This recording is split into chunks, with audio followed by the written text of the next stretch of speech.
ایک دفعہ انگلی کے اشارے سے ابو لہب نے کہا تھا نبی پاک کو آپ کا ہاتھ ٹوٹ جائے، اللہ نے فرمایا تبت یدا ابی لہب و تب، تو کہتا ہے میرے نبی کا ہاتھ ٹوٹ جائے تیرے دونوں ٹوٹ جائیں گے۔ اور سنو ابو لہب کا حال کیا ہو۔ ابو لہب کا معنی ہے ابو لہب شولوں کا باپ، لہب شولوں والا۔ کیا مطلب؟ ابو لہب اتنا حسین و جمیل تھا کہ اس کے جو رخسار تھے شولوں کی طرح چمکا کرتے تھے، اتنا خوبصورت تھا، لال سرخ رنگ تھا، خوبصورت آدمی۔ عرب میں جب غربت تھی تو اس کے گھر میں اس وقت بھی 2 اینٹیں سونے کی تھی، اتنا مالدار آدمی اور سردار تھا سارے مکے کا۔ لیکن نبی پاک کی بے ادبی کی، تمہیں پتہ ہی نہیں کہ رب دنیا میں سب سے زیادہ ناراض ہی اس سے ہے جو اس کے رسول کا بے ادب ہے، سب سے زیادہ ناراض ہی اسی سے۔ ابو لہب نہ گیا بدر کے موقع پر، ڈر گیا، کہنے لگا میں نے نہیں جانا، مکے میں رہ گیا، نہ گیا جہاد کے لیے، مسلمانوں کے خلاف نہ نکلا۔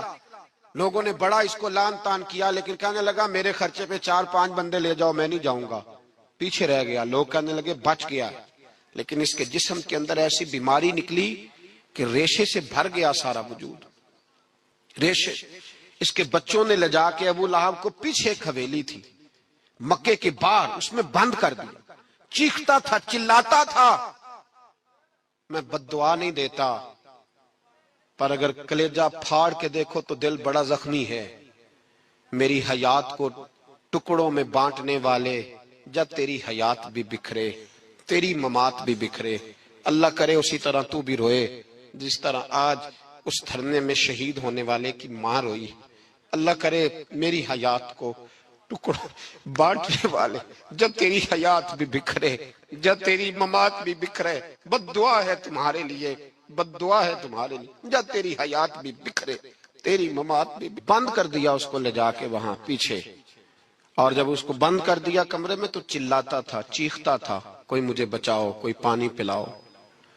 دروازہ توڑ کے باہر نکلا تو چوک میں مر گیا ابو لہب۔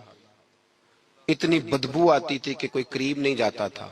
چوک میں لاش پڑی تھی، یہ ہے میت کسی بے ادب کی، منہ دکھانے کے قابل نہیں، ان کے دشمن پہ لعنت خدا کی، رحم پانے کے قابل نہیں ہے۔ چوک میں لاش پڑی ہے، تبت یدا ابی لہب و تب، چوک میں پڑی ہوئی ہے، کوئی قریب نہیں جاتا۔ اس کے بیٹوں سے لوگ جا کے کہنے لگے تمہارا باپ تھا، شرم کرو۔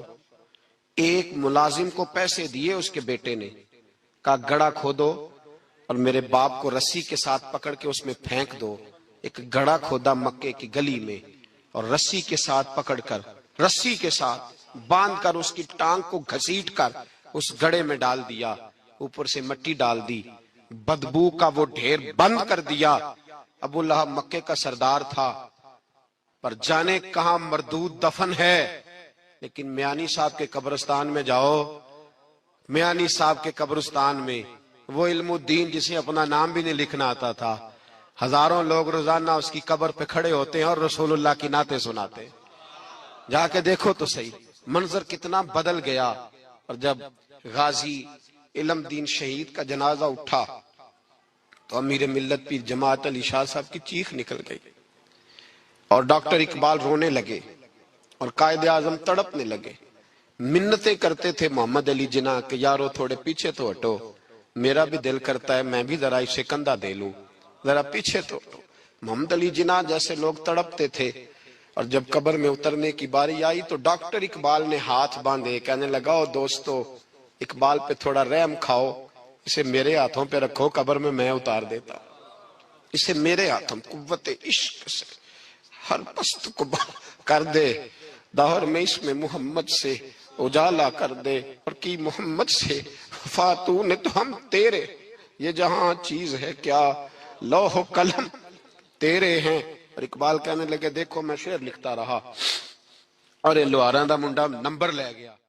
میرے نبی پاک صلی اللہ علیہ وسلم، ایک شخص حضور کے سامنے بیٹھا ہے تو منہ چڑھا چڑھا کے باتیں کر رہا ہے، کچھ لوگ نقلیں اتارتے ہیں، اور بزرگوں کی نقل اتارنا اور بزرگوں کی توہین کرنا یہ رب کو سب سے ناپسندیدہ فعل ہے۔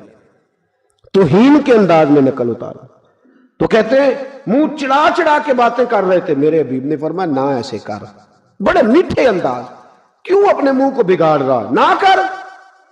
کہنے لگا جی ہے ہی ایسا. حضرت ابو ہریرہ فرماتے میں قریب بیٹھا تھا، حضور مسکرا رہے اور نہ کر ایسے. کہنے لگا جی یہ میرا منہ ہے ہی ایسا. فرماتے میں دیکھ رہا تھا حضور کے چہرے کا رنگ بدلا، آنکھوں میں جلال آیا.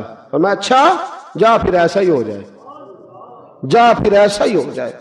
کہتے ہیں میں نے دیکھا اس آدمی کا منہ بگڑ گیا. حضرت ابو ہریرہ فرماتے ہیں وہ رویا کرتا تھا مدینے کی گلیوں میں اور کہتا تھا کوئی مجھے معافی لے دو، لیکن گرا جو ان کی نگاہ سے وہ سنبھل نہیں سکتا. گرا جو ان کی نگاہ سے کبھی سنبھل نہیں سکتا. کوئی ایسا کام نہ کرے، کوئی ایسا کام نہ کرے کوئی بھی جس سے حدیث صحیح میں موجود ہے بنی اسرائیل کے ایک شخص نے اپنی ماں سے بد دعا لی تھی اور عابد زاہد تھا، لیکن ماں کا نافرمان تھا تو اماں نے کہا جا مرنے سے پہلے تو آزمائش میں مبتلا ہو جائے. رب کی خفیہ تدبیر سے ڈرنا چاہیے. تو مرنے سے پہلے پہلے ایسی آزمائش میں ڈال گیا کہ ایک بری عورت نے الزام لگا دیا. لگا الزام لیکن زمانے میں رسوائی چاروں جانب ہو گئی. تو لوگ آ کے کہتے تھے تیرے ساتھ کیا بنا؟ کہتا کچھ بھی نہیں، میری اماں نے میرے لیے بد دعا کی تھی، اس کا رنگ دیکھ رہا ہوں. کیوں میں نے ستایا اپنی ماں کو؟ توبہ کر، دعائیں لیا کریں زندگی میں. بد دعاؤں والے کام ہم تو 1 منٹ لگاتے ہیں بد دعا لینے میں، 1 منٹ لگاتے، 1 منٹ. ایک میں بزرگوں کا پڑھ رہا تھا ایک دفعہ اخبار میں تو ان کی آنکھیں کالی ہو گئی، اندر سے کالی ہو گئی. وہ بیچارے نابینا ہو گئے. کسی نے ان سے کہا کہ ہوا کیا؟ تو کہنے لگے ایک شرارتی لڑکے نے میرے آگے کھڑے ہو کے 2-3 دفعہ ریس دی تو دھواں میرے منہ پہ پڑا تو وہ آنکھوں کے اندر گھس گیا ہے، بڑے علاج کرائے، لیکن اس کی شرارت تھی نا. تو وہ کہتے ہیں میں تو یہی کہتا ہوں کہ اللہ کرے تجھے بھی کبھی یہ معاملہ ہو، تجھے پتا چلے. ہم نہیں باز ہی نہیں آتے، ہم کسی کو تکلیف دینے کا کوئی موقع ہاتھ سے جانے نہیں دیتے. میرے عزیزو یاد رکھو، ڈھونڈا کرو کہاں کہاں کس کس کو ستا بیٹھے، کس کس کی توہین کر بیٹھے، کہاں کہاں ہم نے لوگوں کے بد دعائیں اکٹھی کی. بد دعائیں پیچھا کرتی ہیں، جس طرح دعا پیچھا کرتی ہے بد دعا بھی پیچھا کرتی ہے. وہ پیچھے پیچھے چلتی ہے، وہ تاڑتی ہے. عتبہ نے میرے رسول پاک صلی اللہ علیہ وسلم کی بے ادبی کی. حضور علیہ السلام کے چہرہ انور پر اس نے معاذ اللہ ثم معاذ اللہ تھوکنے کی ناپاک جسارت کی. میرے حبیب نے دعا فرمائی یا اللہ اللہم سلط علیہ قلب، اللہ اس پر درندہ مسلط کر دے. ابو لہب کا بیٹا تھا، رات کو جب سوتا تھا تو ابو لہب 2-4 بندوں کو معاوضہ دے کے کھڑا کرتا تھا کہ نیزے لے کے کھڑے ہو جاؤ، میرے بیٹے کے قریب کوئی نہ آئے. توجہ ہے آپ کی؟ نیزے لے کے کھڑے ہو جاؤ. لوگ کہتے تو انہیں نبی بھی نہیں مانتا اور بات ہر ایک مانتا ہے، پیغمبر بھی نہیں مانتا. تو ان کے جملے کہنے لگا میں مانوں نہ مانوں بات الگ ہے، لیکن میرا تجربہ ہے جو اس کے منہ سے نکل جاتا ہے وہ ہو جاتا ہے، جو ان کی زبان اطہر سے نکل جاتا ہے وہ. ایک سفر پہ جا رہے تھے، قیام کرنا تھا، سونا تھا، 4 پہیاں لگی چاروں جانب. تو بیچ میں ابو لہب نے اپنے بیٹے کی 4 پائی لگائی، بیچ میں. جاگ رہے ہیں آپ لوگ؟ ارد گرد دوسرے لوگ سوئے، بیچ میں. اور لوگ کہنے لگے تو پاگل ہو گیا ہے، اگر کوئی شیر آئے گا تو باقیوں کو نہیں کاٹے گا، صرف اس کو کاٹے گا. کہنے لگا بد دعا تو اس کے لیے ہوئی ہے، دعائے ضرر تو اس کو ملی ہے، اسی پہ مسلط ہوگا. شیر آیا رات کے اندھیرے میں، لوگ تھکے ہوئے تھے. ایک بندہ جاگ رہا تھا، وہ کہتا ہے اس نے سب کے منہ سونگے لیکن کسی کو اس نے تکلیف، کسی کو تکلیف. سونگتے سونگتے عتبہ تک آیا. اور لفظوں کا فرق دیکھیے گا، آیا ہے، چیرا ہے، پھاڑا ہے، ٹکڑے کیے، حصے بکھرے کیے، لیکن ایک بوٹی بھی نہیں کھائی.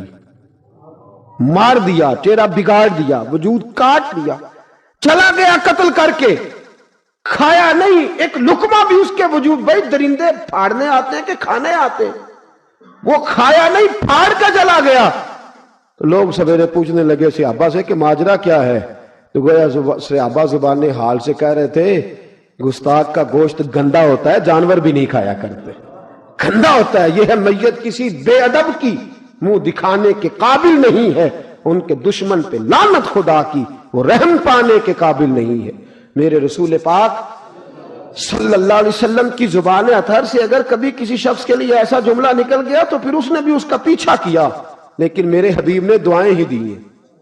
ام حرام یہ بخاری کی حدیث ہے، ایک خاتون ہے رضی اللہ تعالیٰ عنہ، وہ کہتی ہیں ایک دن نا میں نے کہا یا رسول اللہ میرا دل کرتا ہے میرے گھر آئیں، تو حضور تشریف لائے تو بڑے تھکے ہوئے، محبوب سفر تھا، تو کہتے تھکے ہوئے تشریف لائے تو حضور آ کے بیٹھے ہی تو میں نے دیکھا کہ نیند کی طرف توجہ ہے حضور کی، کہتے میں نے تکیہ پیش کیا تو میں قربان جاؤں محبوب میرے گھر میں آرام کرنے لگے، کہتی ہم سارے نظارے دینے لگے، دیکھو ہم کتنے خوش قسمت ہیں کہ ہمارے بسترے بھی نور علی نور ہو گئے، ہمارا گھر بھی چمک گیا، روشنی پھیل گئی۔